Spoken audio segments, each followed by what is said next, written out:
move on now to the Telegraph. Now, there's a number of interesting stories on the front of the Telegraph, Victor. What have you spotted? Well, there's this one about trans lobby group helped the NHS plan treatment for children. For people at home who don't understand what I'm talking about, if a child is 12, this trans lobby group, which are called Mermaids, provide treatment for 12-year-olds who are considering changing their sexes. Now, you know, I think the name Mermaids is a really badly chosen name because mermaids, of course, lure people to their deaths on the rocks. So not a great idea. But anyway, no, this is, I mean, what we're discovering now is that Susie Green, who is the CEO of Mermaids, had direct access to the Tavistock and Portman gender paediatric clinic, right? Now, we have to be clear about what this woman is, right? So Susie Green, when her son was a toddler and started crawling before the dolls and liked the dolls and wanted his hair long, she decided that meant he was trans. Also, the father was upset because he was playing with dolls and things, and there was a homophobic element to that.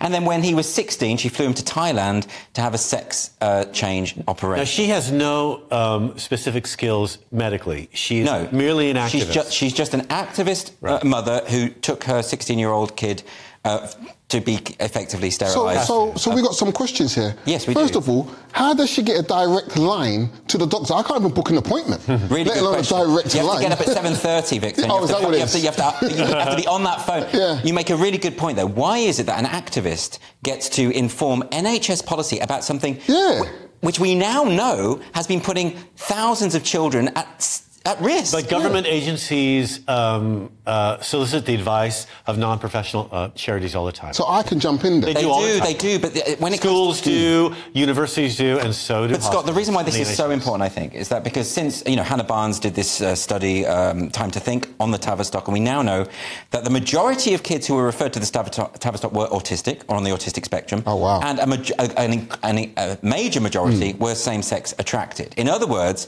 you have these parents who notice that their little boy likes to play with dolls or their little girl likes football, gender non-conforming kids, and they say, quick, we've got to fix them, right? We've got to get them in there. Isn't this just fixing gay kids, basically? Fixing, wow. Well, I don't think you can fix them. I think they're just damaged. But you're putting them on puberty blockers and cross-sex hormones in order to hatch. They do it in Iran. But maybe some of the girls want to become boys so they can win at egg spoon race. I mean, but there's always that possibility. It's a great way for your sporting career, Victor. They're going to hurt their hamstrings, though. We're going to talk about that later in the show. But I think also the whole thing's been questioned now, and the mermaid activity in the NHS has been halted, and the Tavistock Clinic, at least the gender non-conforming Tavistock Clinic agency bit, has been halted as well. That's good. Although the person in charge of reforming it is now saying there's no need for changing it because he's an activist too. He is, yes. Great appointment, guys. And they did give access to this mermaid group, and the horrible thing is that they've altered permanently, in some cases, the lives of so many young people. So can children at 12 be altered? They can be put on puberty blockers. We don't know the effects of those. The long-term effects. You know, some of the studies that are coming up now are revealing that there can be some serious risks. So that hasn't been tested or tried. And in virtually all cases, puberty blockers go on to cross-sex hormones and then to surgery. So it is a very dangerous game. The kids were experimental little guinea pigs. They were. Yeah. OK, well, we're going to move on. There's another story on the front of the Telegraph which I want to talk about. It's Rishi Sunak will ask stores to cap basic food prices. Yes, I'm a fan of this. Yeah?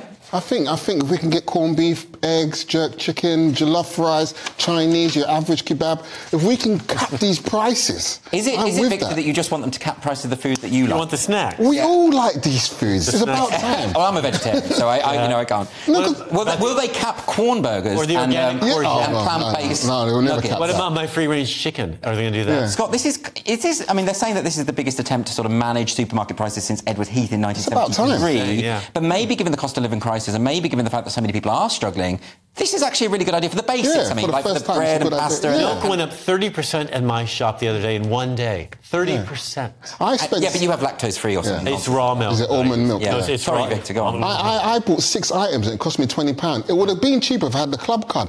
I mean, we just need to bring the prices down. Or shoplift. There's always that. You know, I used to shoplift a lot. It's really effective. Yeah, let's not advocate shoplifting here on this channel. It helps. No, we don't do that.